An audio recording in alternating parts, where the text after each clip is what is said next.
2024 kemarin hingga saat ini juga kan sebetulnya anggota DPR RI juga masih dalam fase reses begitu ya, sehingga mungkin bisa digambarkan juga sejauh ini update-nya begitu ya ketika kunjungan ke daerah ini utamanya berkaitan juga dengan sektor pangan kita. Seperti apa kondisinya di lapangan atau yang dirasakan oleh masyarakat atau para petani saat ini? Saya waktu turun ke daerah saya, khususnya di dapil saya Jawa Barat 10 itu memang kalau karakter di daerah saya itu sawah tada hujan ya. Jadi sangat bergantung sekali terhadap iklim, khususnya di Kuningan, di Kabupaten Kuningan. Jadi memang perlu adanya dukungan pemerintah, baik dari sisi permodalan, terus yang kedua juga akses terhadap pupuk ya, bisa lebih mudah lagi, lebih sederhana lagi. Terus memang pasca panen harus ada jaminan dari pemerintah untuk bisa menyerap dengan harga yang sepantasnya. Kalau sekarang kan HPP-nya sudah dinaikkan, jadi memang ini angin segar bagi masyarakat kita. Gitu. Oke, baik. Dan apakah ini sebetulnya kurang lebih permasalahan yang sama begitu dirasakan oleh para petani ya? Tadi ada kaitannya adalah dukungan pemerintah dari sisi permodalan, kemudian juga akses untuk pupuk begitu. Tapi overall mungkin evaluasi juga di sepanjang tahun lalu begitu untuk berkaitan dengan dua hal ini seperti apa?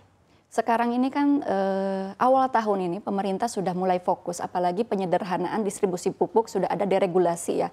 Jadi langsung kepada petani melalui Pupuk Indonesia. Data-datanya tidak hanya rekomendasi dari gubernur ataupun bupati, jadi bisa langsung IRDKK-nya itu dari petani, sehingga pupuk bisa langsung disalurkan petani.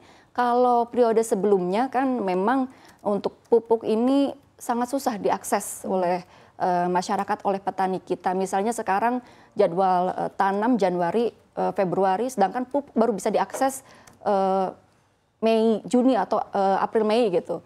Nah sekarang itu Januari sudah mulai didistribusikan kepada petani untuk pupuk bersubsidi secara langsung. Ini saya kira kabar baik lah, menjadi solusi bagi permasalahan klasik yang selalu dialami oleh petani. Oke, nah tadi selain permasalahan distribusi, permasalahan kuota sendiri, apakah menurut Anda memang sudah cukup begitu kuota yang ditetapkan oleh pemerintah untuk pupuk subsidi saat ini? Saya kira sekarang untuk data kebutuhan pupuk ya yang didistribusikan oleh petani langsung dari petani sehingga tidak ada lagi dispute. Biasanya ada dispute itu kalau misalnya melalui banyak sekali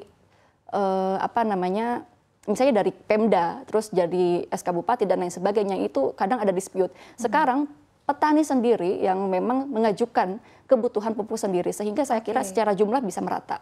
Oke, baik. Nah, berkaitan dengan mungkin dari sisi permodalan begitu, permasalahan yang dirasakan saat ini seperti apa dan apa mungkin upaya yang perlu dilakukan oleh pemerintah untuk menjawab permasalahan yang ada di masyarakat atau petani saat ini? Untuk permodalan ya memang dengan target yang begitu besar pemerintah, bahkan juga semua lembaga terkait selain Kementerian Pangan juga ada Kementerian UMKM, Koperasi, sudah mulai fokus mensukseskan untuk ketahanan pangan dan swasembada pangan ini. Untuk itu saya rasa untuk permodalan pemerintah sudah menggandeng Himbara ya untuk menyalurkan kredit bagi petani, terus juga ada penghapusan utang untuk petani yang kemarin disampaikan oleh Pak Prabowo, terus juga saya kira perlu adanya kerjasama dengan swasta dalam hal pinjaman ya untuk para petani.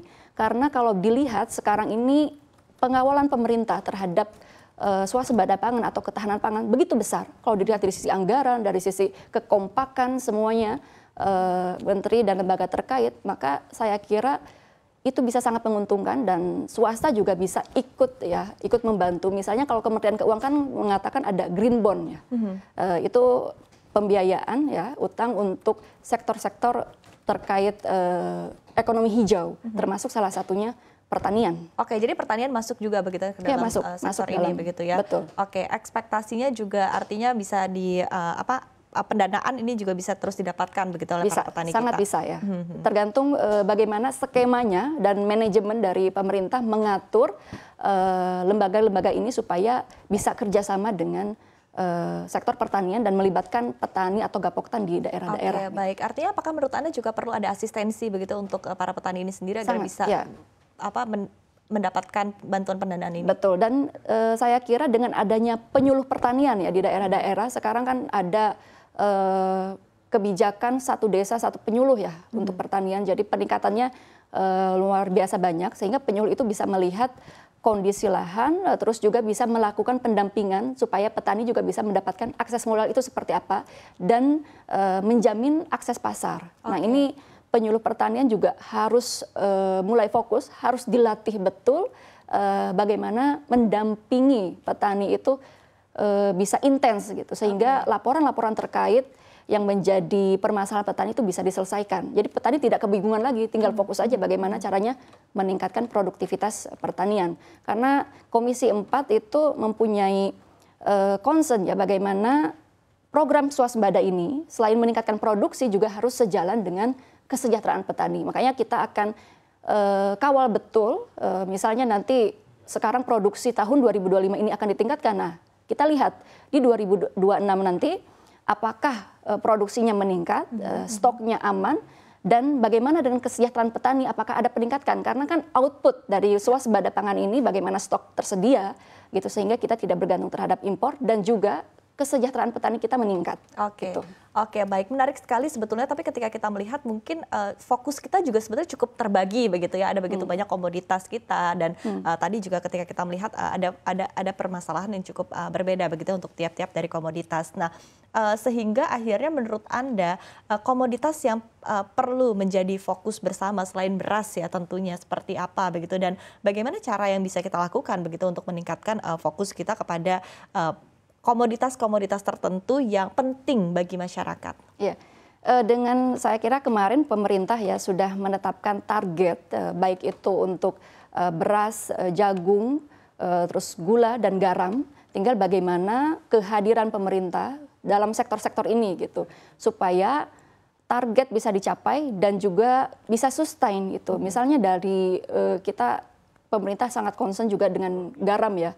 Bagaimana kita juga melihat ada peraturan presiden itu kalau nomor 126 tahun 2022 supaya bisa swasembada garam. Jadinya lahan garam kita ini untuk tambak garam ini luas sekali, hanya saja kan belum memenuhi permintaan pasar gitu dari sisi kualitasnya. Mungkin permintaan industri, permintaannya misalnya dari produk garamnya itu NaCl-nya sekitar 97% ke atas dan untuk konsumsi 94%, tetapi kemampuan penambak garam kita ini sekitar 90%. Ini kalau didampingi dengan baik oleh pemerintah, baik dari sisi permodalan gitu kan, terus dari sisi pendampingan pelatihan, saya kira bisa kita untuk garam ya, sangat bisa karena kita kan negara maritim. Ya, tapi meskipun garam kita ini sangat bergantung terhadap iklim.